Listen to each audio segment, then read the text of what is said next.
হতেই পুরো হলে হট্টগোল শুরু হলো। সাংবাদিকরা ক্যামেরার ফ্ল্যাশ বাড়ালেন, নেতারা রাগে উঠে দাঁড়ালেন। একজন বলে উঠলেন, এমন অফিসারদের চাকরিতে রাখার কোনো অধিকার নেই, কঠোর ব্যবস্থা নিতে হবে। তারপর ঐশী ফোনে রেকর্ড করা অডিও চালালেন।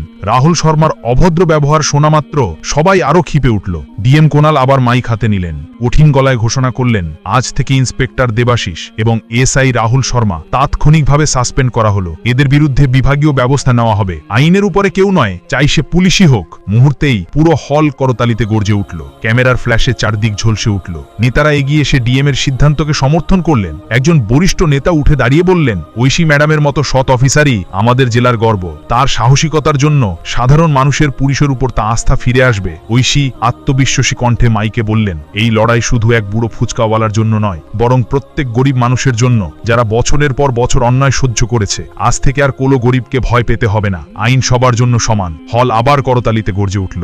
ইন্সপেক্টর দেবাশিস আর এএসআই রাহুলকে পুলিশ নিরাপত্তায় বাইরে নিয়ে যাওয়া হলো। দুজনের মুখেই লজ্জা আর ক্ষোভ স্পষ্ট ছিল। বাইরে এসে মিডিয়ার সামনে ঐশী বললেন, আজ একটা উদাহরণ তৈরি হলো। এখন থেকে অন্যায় করলে যেই হোক না কেন তাকে শাস্তি পেতেই হবে। গরিব মানুষ আর মাথা নিচু করে ঘুরবে না। সেই দিন থেকে পুরো জেলায় আলোচনা শুরু হলো। এসপি ম্যাডাম করে দেখিয়েছেন। হরিদাস আঙ্কেলের চোখে জল ছিল, তবে সেটা আর দুঃখের নয়, এবার স্বস্তির অশ্রু। আর ঐশী চৌধুরীর এই পদক্ষেপ মানুষের মনে গেঁথে দিল নতুন বার্তা, আইন সবার জন্য সমান। বন্ধুরা, ভিডিওটি যদি ভালো লেগে থাকে তবে অবশ্যই একটি লাইক দিন, কমেন্টে লিখে জানান আপনি আমাদের চ্যানেলটি সাবস্ক্রাইব করেছেন কিনা আর দুনিয়ার কোন প্রান্ত থেকে আমাদের এই ভিডিওটি দেখছেন।